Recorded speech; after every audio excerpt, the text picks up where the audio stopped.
if we can assume that he might not run as much on Monday night, how does he stack up with some of the best just pure passers you've been around?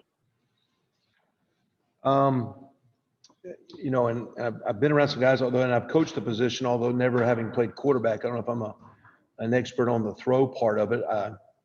I'd always dealt with quarterbacks as a guy that was a golf-related guy. It was more about, you know, what you see in your feet and how to process more than the throw. So from a mechanical standpoint, I really don't get on that. I know Ryan's kind of worked a lot with him through the offseason to continue to enhance his movement within the pocket and how to keep his eyes downfield and stay with his reads and have subtle movements and staying alive, because he is a really good athlete that can take off, but how to move within the pocket and try to extend the play of the arm. He can make a lot of throws, make a lot of great throws. He throws a deep ball. He not only has a big arm to throw the deep ball, but he's really, really accurate with the deep ball. And I think Ryan's tried to do a tremendous job, he and Coach Dennis, of just trying to clean him up on the intermediate, make the high percentage throws more high percentage for him. So had a great week of practice last week and off to a good start here this week. So we'll see how it goes. Got a great challenge with the tremendous defense, tremendous secondary, tremendous coverage with Coach Saban, Coach Golden's background. We'll have our hands full for him throwing the ball. That's going to be for sure.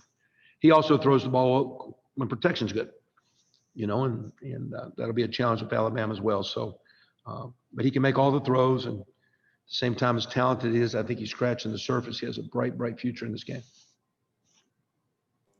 Next will be Ralph Russo. Ralph. Hey, Kevin. When you came in with Ryan, what he and you envision for this offense? Obviously, you were brought in by Urban to make some changes. You had never worked with Ryan before, at least I don't think. Where did sort of your philosophies meld? What was his vision? What was your vision? And what were these again? So what was the evolution that you guys were looking to sort of take place on the Ohio State's offense? You know, I think with his background, having played in a similar offense, that in time, you know, my background being older, it went from the original I formation, you know, Midwest offenses that were ran. You know, my college coach came from the Mid-American Conference, Nick Crum from Miami, Ohio. And when you went to North Carolina, you ran the sprint draw and the power and the counter and the fullback belly and the toss and power pass and sprint draw pass and counter boot and old-fashioned I formation plays. And we did that. And in time, the only reason why we changed when we went to Northwestern in the 2000 season was just a need of not having tight ends led to the evolution of running this offense. Well, Coach Day's coordinator at New Hampshire was Chip Kelly. Me and Chip had crossed paths through a mutual friend, James Patton, had got to know Chip when he was coaching at Rhode Island, and Chip was at New Hampshire, and now we're at Northwestern, and so we visited it. I think, you know, Chip kind of ran with it his way. We were kind of running with it our way in the spread. Over time, you know, I was an offensive line background guy that had a little bit of quarterback play, but Ryan's a pure quarterback guy. But I think him being around his background at Boston College and his background being around some of his coaches that he had a couple stints there where with Coach O'Brien and with Coach Adazio, where he had some really good line background head coaches. So I think Brian's a skill guy that understands line play. I'm a line guy that knows a little bit about skill play, not a lot, but a little bit. And I think we have similar views, but slightly different, but they're cohesive in that we're playing through this spread game. When we came here, it wasn't like we were putting ideas in. We were learning what Coach Meyer wanted us to do, period. And we learned that style of offense and what the language was and the way he wanted to operate, getting the ball to Paris Campbell, and at the time with J.K. and Mike Weber, and throwing the ball and what J.T. Barrett could do with the line. Over time, with Haskins and the passing game, it evolved a little bit the next year. But that initial year when we got here was really just trying to be a great teammate and be a part of what Coach Meyer would always say, it's the Ohio State offense. And over time, each year, the Ohio State offense has evolved a little bit. And in Ryan's time and with him, we've changed a little, but really we haven't gotten away from trying to be physical, run the ball, score touchdowns in the scoring zone, take care of the football. So our vision never changed because we never got away from the core values. When I was at Northwestern years ago, and we changed to the spread, we never got away from the core values that Randy Walker wanted. We were going to run the ball. We were going to try to be physical. We're going to take care of the quarterback. We're going to not win the turnover battle. We're going to win the field position battle, play good defense, kick the ball well. Those are the same things we try to do here at Ohio State. Those will be things we'll try to do Monday night, because that's going to be the key to winning. So we've been able to morph and evolve, but it really just started with what Coach Meyer wanted. And since that time, we've kind of played to the strength of our players more than things that Coach Day or I or anybody wants to do. Next will be Mitch Stacy. Mitch?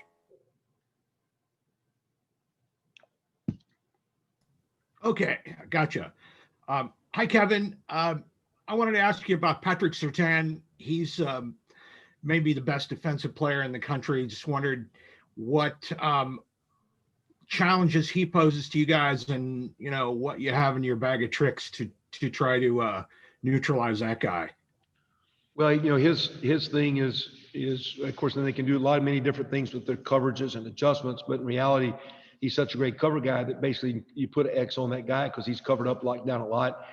And that being said, that he doesn't need to, have a lot of safety help or bracket help or inside help. He can play a guy one-on-one. So that allows the defense to then bracket other receivers, or that allows the defense then to cheat with linebackers and safeties to outnumber you and outgap you in the run game. So, he's a tremendous player, a guy we recruited hard. I know Coach Combs was disappointed when we didn't get him a few years back, and Coach Halfley and those guys were dealing, trying to get him in here. I think it was just Coach Combs back then, but he's a tremendous player. He's athletic. He's long. He's going to do a great job doing his part in helping what's a very, very strong defense do well. So I'm sure there's going to be some reads where the ball is going to go that way because Justin's going to fill the matchup. We have good receivers that goes to that guy, but he'll be he's one of the best players in college football. He has a great future playing defensive back. He's one of the premier defenders, and he'll have a great career, not only in college, but moving forward. Next will be Barry Tramel. Barry? Yeah, Kevin, you gave us a good good lineage of your offensive pass going back to Dick Crum. Where does your 07, 08 no huddle stuff fit in there? How much of that, what you did in Norman in those 2 years, tie in with any of the stuff you're doing now, or that really anybody's doing in this offensive world we live in? Hey, Barry, I hope you're doing well down there. Sending my daughter back down to school there in about a week or two. It's, we didn't want to go or didn't plan to go no huddle when we're at Northwestern, but back then we were studying what Coach Rodriguez did. We were trying to find something because we did not have tight ends and fullbacks. And we did it in the spread set because that's what everyone did. And when I was fortunate enough to get hired by Coach Stoops to come to Oklahoma, we fiddled around with my first year or so, a little bit in some practices with Coach Long, but it really didn't fit the terminology we had at that time. It really didn't fit our guys. We were playing really, really good back then. That's the 2000, and in fact, that was the team actually played Coach Saban's team in 2002, and then the 2003 team that played in the Sugar Bowl. We didn't really come to it until the 2008 year when Sam was coming back. Bob came in the offseason and said, I think we need to look at no huddle. And I said, well, Coach, if you want to, we need to change a couple things the way we practice, because you got to practice a certain way. And I don't know if that fits the way you want to do things defensively. And I remember he had Coach Snyder came down that year from K-State. He was out of coaching at that time in their clinic. I remember I met with Coach Snyder and I said, Coach, I'm struggling because Coach Stoops wants to go no huddle. And I think that might mess us up because we're really pretty good on defense. What do you think? And he says, well, because you got a good offense, I think you're going to get more at bats. So, Barry, what we were able to do because of Jermaine Gresham, Brody Eldridge, a phenomenal player, Matt Clapp, we were able then to start doing no huddle with personnel groupings where we weren't spread out all the time, or it wasn't quarterback run game all the time. We were able to add the Mike Leach style passing that we continue to do that Mike had brought in there in 99. We're able to add that with now some really strong tight end play with Jermaine and Brody. We had a really good offensive line with Trent Williams and Phil Lodeholt and Duke Robinson and John Cooper. And we had some good players on offense. Manny Johnson and Joaquin outside. It was a really, really, and we had DeMarco and Chris Brown dotting the I back there. So there was some good players. But the deal was, I remember talking to Herb Street preseason. He said, you guys are going to be good. I said, Kirk, I don't want to say anything till after we get by this game in the middle of October. But I think we're going to go no huddle with this multiple personnel groupings. I think we can mess with some people. Now the game is called, defenses have called up. But I think that's from there when the RPOs started coming in, the multiple personnel groupings, offenses has continued to grow. There's still some great defenses, but you're going to see two strong defenses playing against two pretty really, really strong offenses on Monday night. And that's kind of where the game's evolved. Even the pro game where guys are scoring 35, 40, 40 some points now. Next we have Dennis Dodd. Dennis?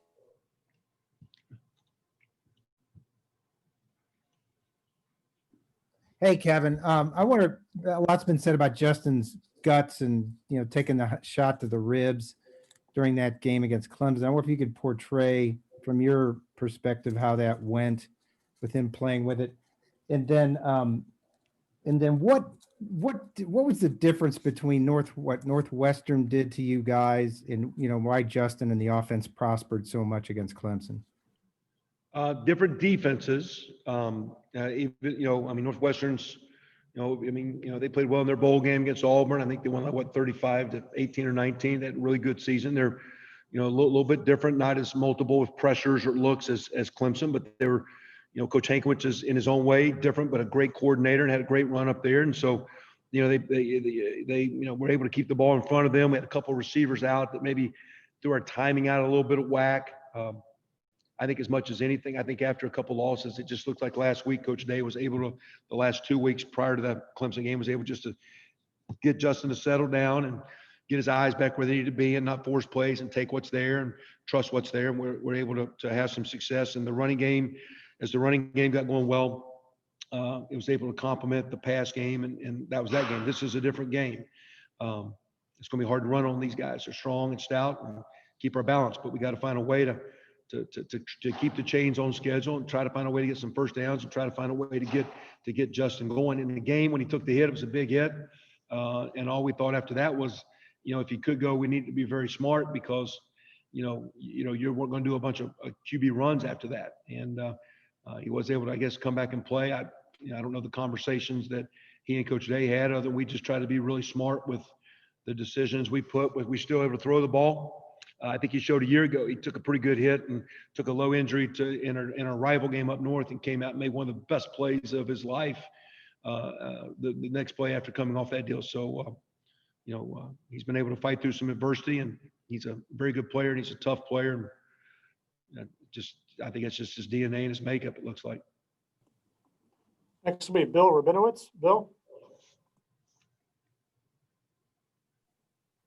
Hi, Kevin. Hey, Bill. Offensive lines need cohesion, and you guys have not had that luxury with the COVID situation that you've had. How have you been able, you and Stud, to be able to counteract that? And how important is the same kind of performance that you had against Clemson going to be against Alabama?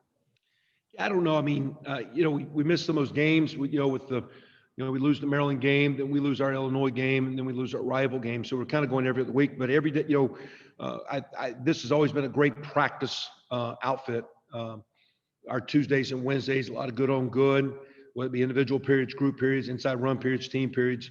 And that being said, sometimes our second team players, we do a lot of twos on ones. Sometimes our second team players are playing as some of the best players in the country in practice. So, we had a game where we had a couple linemen out, but to me, I wasn't really over concerned about that game. I knew we had some talented players coming in. I knew they'd been practicing well. So I actually think, I don't think you run the ball the way we've been running in a team that's not an option-oriented team and don't have pretty good line playing cohesion. And I think it's also complemented by a couple really good tight ends that no one wants to talk about unless they catch a ball. Them guys block their butts off every week. So it's a solid front. Is it a great, phenomenal line? I don't know about that. But man, they're really good. They're great kids. They give us great practice habits. They're talented. We work really hard to try to put them in good schemes. It's hard because every team's out gapping you.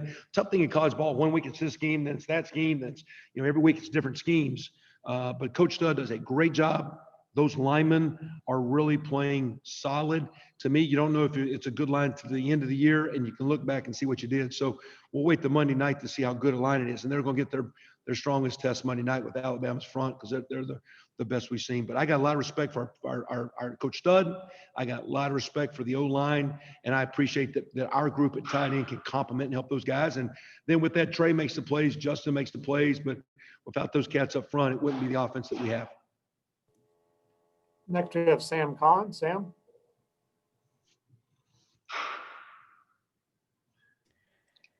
Hey, Kevin. 7 of the last 8 games Alabama's played, statistically, their defense has been pretty good. I'm curious what you've seen that they've done well and that stands out. And on the flip side, with the success that Florida and Ole Miss had moving the ball, what can you take away from that as you strategize? Yeah, the Ole Miss game's early, and I think it looks like, as they've been able to play, one of the best ways to get better is by playing. I think that's why we played pretty well the other night. We finally got to game 6, game 7, game 8. Typically, that's when we were, we'd have like one of our Big Ten road or home games that second, third, fourth week of October, a big game. That was kind of where last week was in our calendar of games, the way the schedule fell this year. So I think Alabama's gotten better because they've been able to playing a great league against great players every week. I know Florida got hot and I think got into a little bit of a shootout. Credit to Florida to making some plays and keeping some drives extended. But to me, I haven't played Alabama in quite a while. You watch them. I've always watched Coach Saban's teams. Shoot, I think the first year we competed against him was like 90, 91 at Miami, Ohio, when he was at Toledo or something, like 1990, I think it was. And he was the head coach up there. So crossed his path at Michigan State as well. Crossed him at LSU, and now here we are, seeing his Alabama team. They're a great defense with talent, length. They're going to make it unbelievably challenging. I just think as they play, they've gotten better and better. And you can skew the numbers, and statistically, we can always make offenses and defenses look better than they are or worse than they are. The key things is the great teams do what it takes to win every week, and that's what their defense does. And that's what Coach Saban has done as well as anyone that's ever coached the game of football.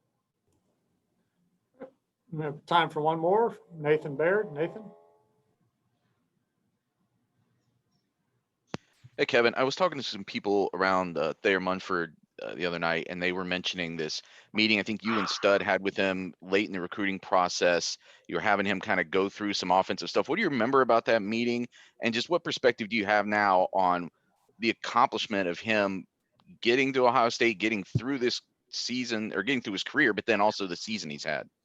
He, I'd gotten hired a couple weeks, and I don't know the issue with why we were taking a line, whether I don't know if we'd lost someone or someone had left or but all of a sudden we want to take one more lineman. We're going back and forth, and Thayer as I think a junior, I think is why I remember seeing Thayer myself as a sophomore when I went and watched the practice when his head coach when he was at Massillon when they were over at LaSalle at the time down in Cincinnati. Matter of fact, our punter Drew Christian was there, and he said, "Coach, I got a good punter." And Drew punted went across the field over the press box. I never forget that. It's like, geez, I never seen a guy kick it over the press box. But I remember Thayer's a young player, and Coach Meyer wanted me to go up to this meeting with Stud because I have a line background to give me my opinion. So we get down, we ask him like, "Hey, let me see you. Let's watch a little tape with you. Let's talk some ball. Tell what you know. Draw a play. His coach had him get in a stance and all that. So I looked at Stud, go, "What's wrong with this guy?" And at the same time, because I just gotten here, I'm afraid, well, if I put my stamp on this guy, a thumbs up, and he's a flop, it's like, I don't know what I'm talking about. But the whole time I'm like, what's wrong with this guy? This guy's going to be an elite player. I know he's a 3-star recruit, but I thought he had a great, I thought he was going to be awesome. So credit to him now. He's the guy that stayed healthy. He's the guy that's worked hard to stay in shape. He's the guy that's gotten stronger. So Thayer himself has made himself into a great player. But I remember that first meeting, there's some hemming and hawing by a lot of people. And should we? And I'm glad we had the meeting. It was very quick for me to think he had a chance. Doesn't mean he's going to make it. He's made it because Thayer and his family and everyone has backed him. We've had great support here, but I do remember that meeting specifically in the Massillon. There's a little basketball game they're having up at Massillon. I remember things specifically. Coach Meyer, me, and Coach Stud sitting there one day with him. Great. Thank you very much, Coach. We